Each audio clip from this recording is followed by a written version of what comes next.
Hello guys, this is Surbhi joining you at midday.com, and today the person with whom I am is going to introduce herself just by her voice. You have to guess who she is, and I'm just going to enjoy the music.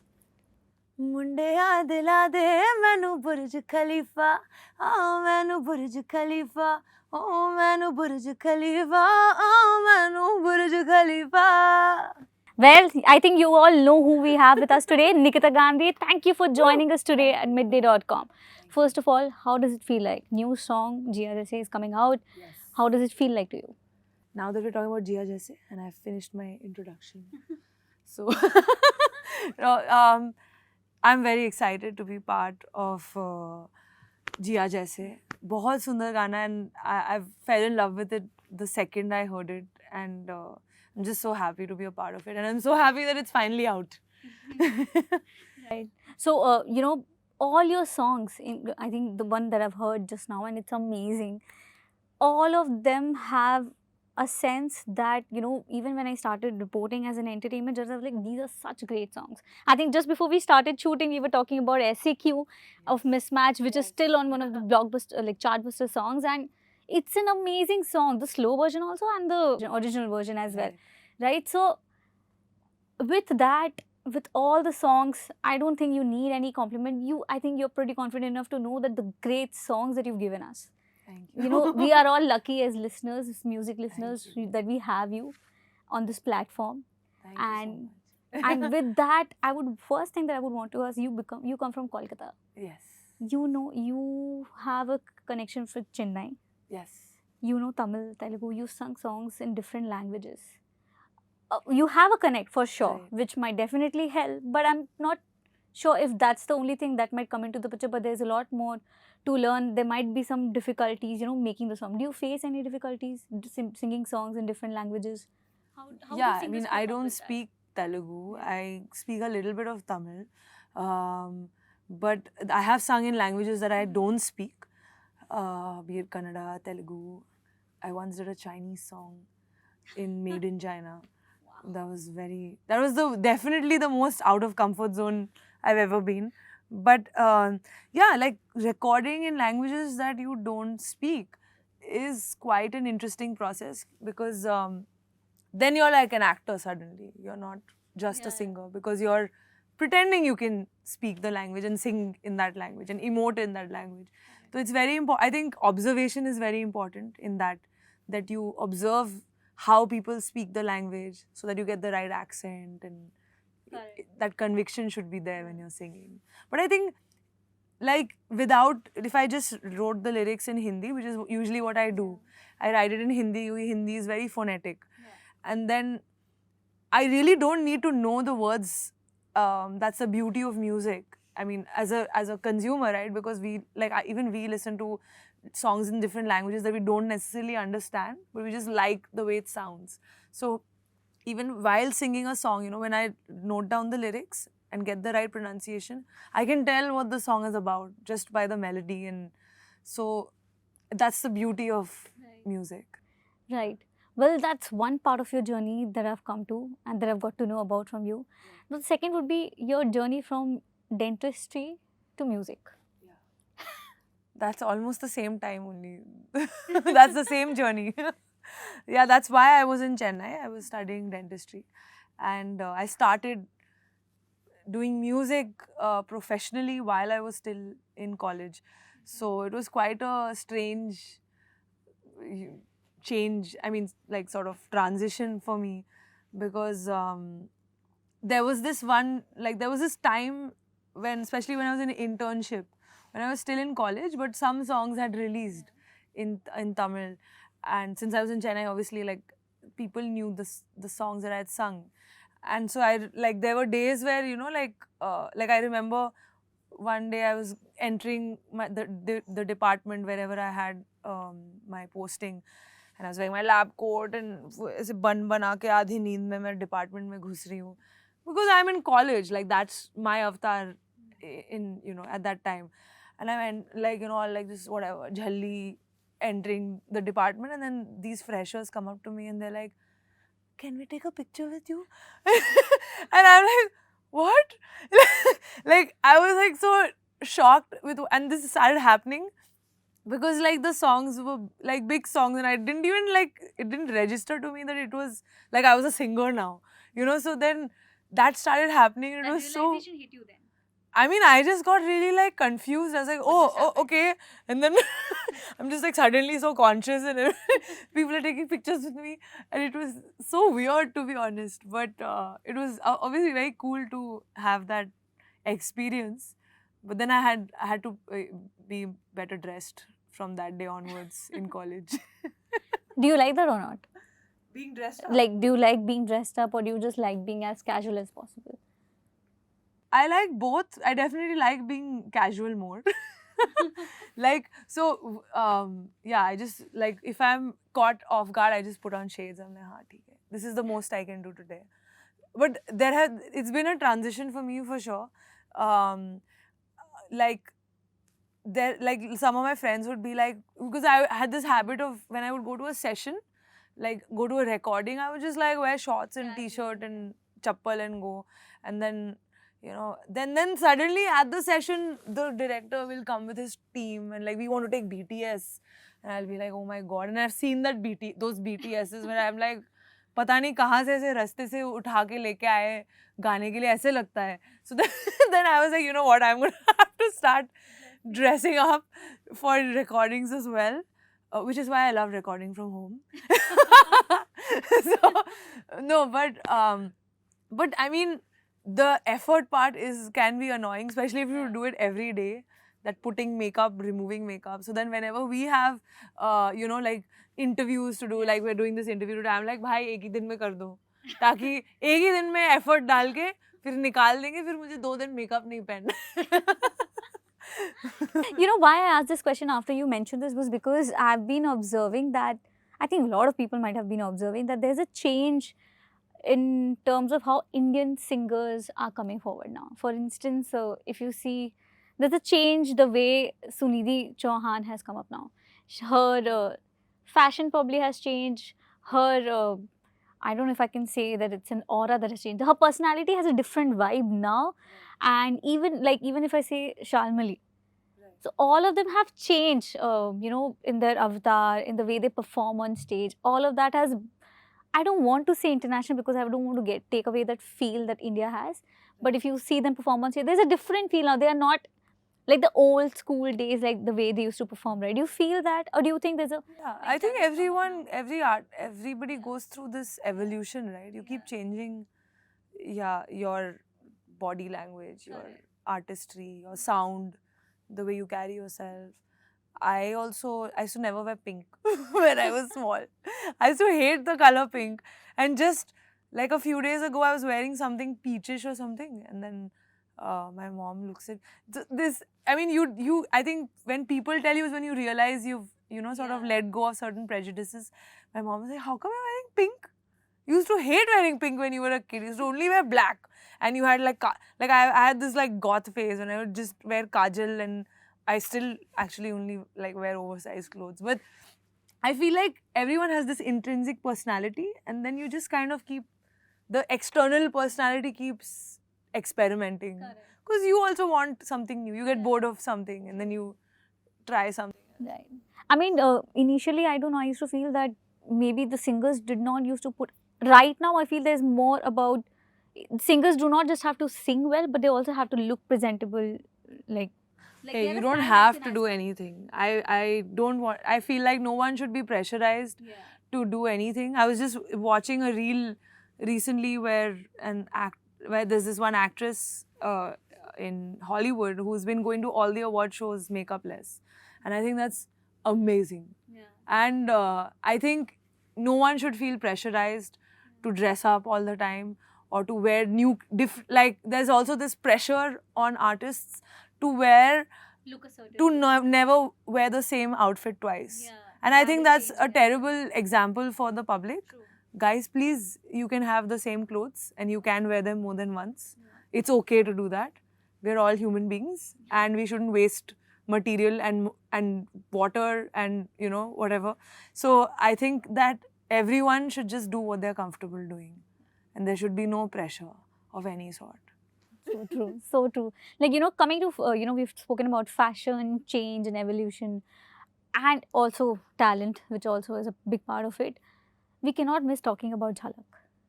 Yeah. Your face in Jhalak Dikhla Cha. Tell us everything about it. How was it like? Did you always were you always into dancing? How did it turn out? How did that call came out? How did that happen? Like everything. I have always loved dancing. Never like obviously pursued it as, I mean, even music to me happened accidentally. Like not the learning of music, but as a profession. Like I've learned dance, I've learned music, but I've never pursued it as a profession. And but now I'm sitting here today doing an interview with you for singing as a career. So it's really amazing where life takes you, and I've been able to achieve professionalism in music. Not that I want to be a professional dancer, I absolutely don't, but I love dancing. And I was very excited when this wildcard opportunity came for Jhalak. Though in retrospect, I would have loved to be a part of the show from the beginning. I think you get to learn a lot more. Yeah. For me, the excitement was the learning part actually, because I love dancing and I dance on stage, I dance and I perform in my own shows, but um, that boot camp of Sara Din Nacho Nacho, there's a deadline, there's a theme, there's so much that goes around dancing in a show like that. So that was very exciting for me. I was there for like 2.5 weeks, and it was very like hard also for me, not the dancing part but the juggling part, because it happened during season time. So I kind of understand why singers don't do this show because it happens like right in the middle of our gig season. Yeah. And it's so like hard to balance that. But I would love to see more singers, not necessarily on Jhalak, but like, and just owning the stage, and which is happening. Like you mentioned Sunidhi, you mentioned Shalmali, they're both very, like, Shalmali is a dear friend of mine, Sunidhi as well. And she in fact came and told me once, she was like, why don't you put out dancing stuff? I know you can dance very well. I was like, I'll do it one day, don't worry. So it was really sweet. Like she was like, you were one of the people who dances on stage, so you should like show that to the world. And I mean, I have my own, like, like I feel like awkward sometimes to just overshare certain things. So but then it was like really great hearing that from Sunidhi, and since you mentioned her, I brought this up. So I'm very happy that singers are owning the stage. Right. Right. Owning the stage like there's so many, in fact, there are so many singers who are coming up with acting as well. A lot of people are a part of it. And with that, I would also want to ask, how about I give you a situation, like, since there are a lot of singers, like, known singers right now, like, who you, like, including you, maybe including Jonatha, Sunidhi Chauhan, Sharmili. You guys have the latest tracks on, like, every year कुछ गाने आप लोग के आते हैं जो you will not forget. It will stay with you. Like, say for instance, anybody who's going for a cult dance session in the morning, those songs have to be there. I'm being very honest, it is there. And after that dance session also, I'm singing those songs in my head and I'm listening to them continuously on my way to the office and while coming back. So those dance sessions, if that happen and all of that, what I'm trying to say is, if I give you a story that, maybe, say for instance, there's a movie coming up. It stars you, it stars maybe Jonatha, Sharmali, Sunidhi, and a lot of young talents of this time, maybe a lot of indie actors, singers. If you guys come together in a movie and if you have to show your journey as a musician, and not just the ups and downs, but the fun part of how it takes place behind the scenes and all of that, what would be the most interesting thing you would feel that would happen then? That concept is only great. I mean, that would be the most interesting thing, the existence of such a show. So if that sort of a movie comes up, आप लिखो, हम लोग सब आ जाएंगे. Everybody is a sport. Everybody you mentioned would love to be a part of it. I can vouch for to watch so many singers come into, probably it's like a music version of just not just friends but singers coming together singing on a stage all together like a girl gang. Right. It'll be so much fun to watch. I think I've gone. I think you've started writing a script in the middle of this interview. Yeah. So you shouldn't tell people more about it so that someone doesn't steal your, or please steal her idea and come up with a show like this and cast singers, not actors. Yeah, that. I mean, all of you look amazing, sing amazing. But coming to that, I would also want to ask you. You worked with different and big artists, Pritam. You worked with A.R. Rahman. You worked with Basha, and those are like the hit songs. So how has your experience been like working with those artists? Any particular moment that you remember? Especially, I would want you to specify on A.R. Rahman, since I think you studied in that college. I would want to name the college. You're a former student of A.R. Rahman's KM College of Music and Technology, if I'm not wrong. Yeah, and you had an audition as well with him in. Yeah, no. So basically, I was in Chennai studying dentistry. His college is also there. So I could not join his, like, the full-time course because it was clashing with my college timing. So I joined a part-time course, like a evening class thing, in his college. But that was like, I was a little too advanced for that. So though I learned a little bit of Western classical there, which was fun for me to read and write music. I knew a little bit. I got to know a little more in that. So then I joined actually his a choir in that, and then I joined a barbershop group, basically a 8-part vocal jazz group, which was his brainchild, Rahman sir. So that's the capacity with which I was working with sir. And there was an audition, you're right, for a project which I thought was for the school, but it was actually for him, for Rahman sir. So I had unknowingly auditioned, sent, and I couldn't attend it because I had college exams happening. So I had sent a laptop pe record karke. I sang on the guitar and I sent the audition, and I thought it was for like some internal use, and then it turns out he was watching all the auditions. So that's how actually sir heard my voice individually. Like, that's how he heard me for the first time. So it was quite random how it happened, but the rest is history. Wow, I mean, I think with the experience you've had, with the kind of songs you've sung, it's going to stay with us. I mean, for years and years, and those songs are never going to be forgotten. And that has to be there. I mean, it's coming from my heart on a personal note that all your songs, I think we listen to it every day. I never thought that I would be sitting with you and, we'll be doing this interview and I'm like, oh my God, I'm meeting her. But yeah, kudos on that. And, I would want to ask you that, for a singer, right, like for journalists, for directors, for actors, there's a routine. I'm pretty sure you must have been asked this question earlier. For a singer to maintain a life, like for instance, an actor has to maybe have to work out or maintain that. For a singer, they definitely have to maintain or keep track of their health when it comes to their voice. How does all of that work? Like, what do you guys do? What's a routine like? Anything that you particularly follow? So, I mean, I don't know about everybody, but uh, like on days when I'm not traveling or not, you know, uh, gigging, not doing a show, then obviously I try to put in some riyaz in the day.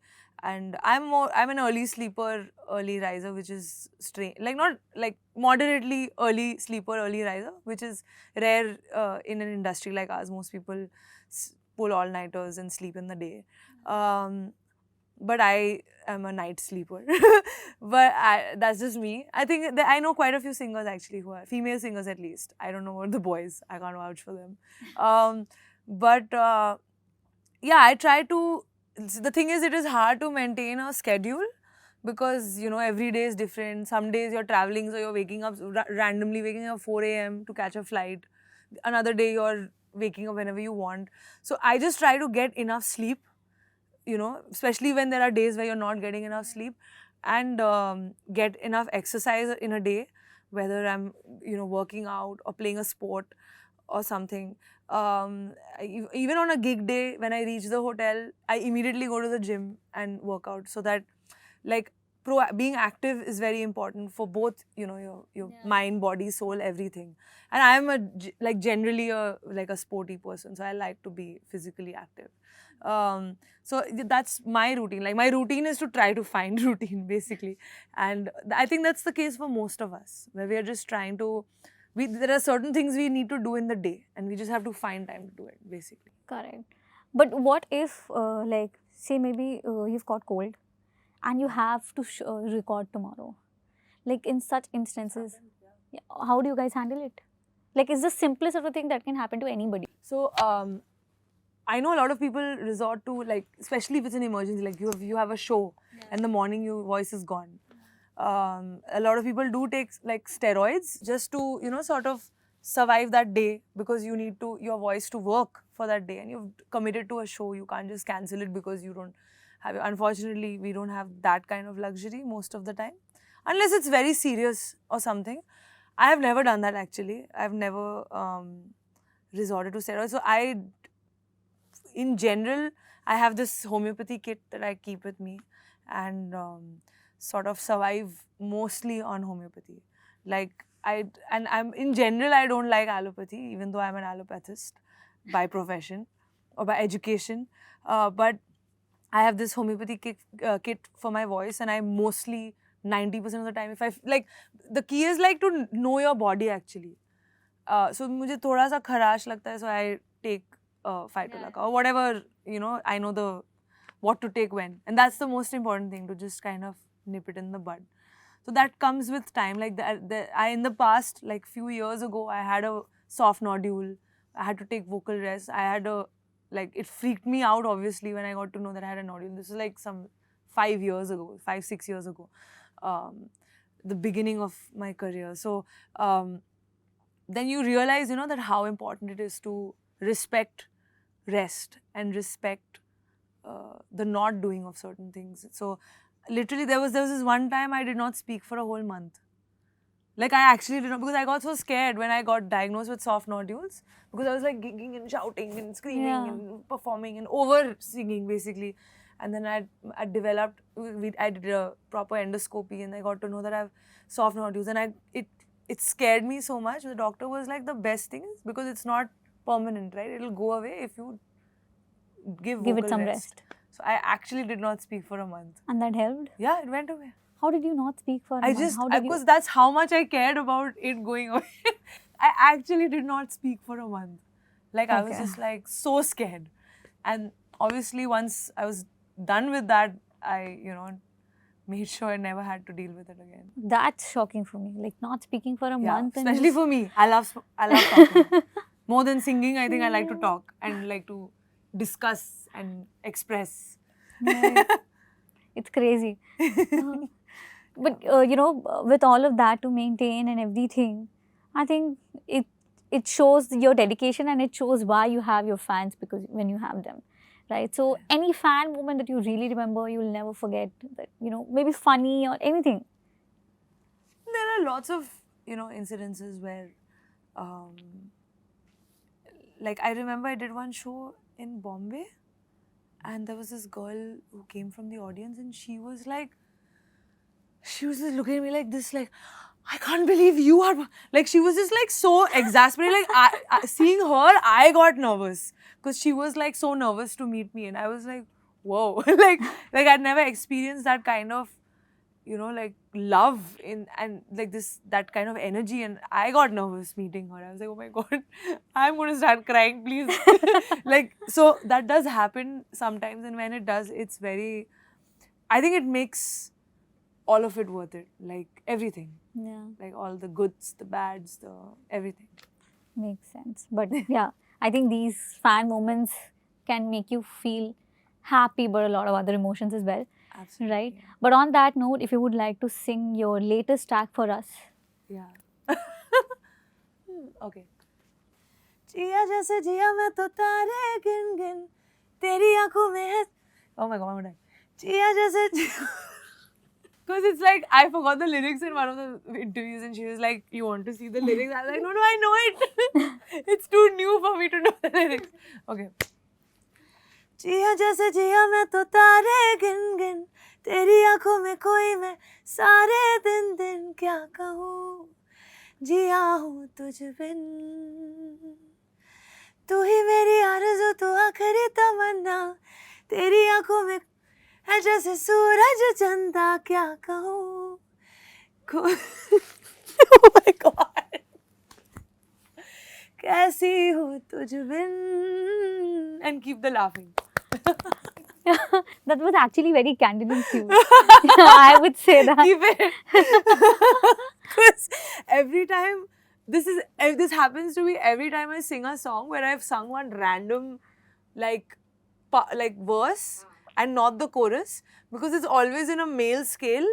And I've sung one song, like some other songs, where whenever I sing it alone, I'm like, it sounds so weird in my voice because like I've just sung like one antara. So I'm like, yaar, mere se mat gawao, sun lo gana. Yeah, that's gonna happen with this song. I can feel it now. Well, on that note, there's a lot more definitely going to come more and more for us with the years to come with the songs that Nikita Gandhi brings to us.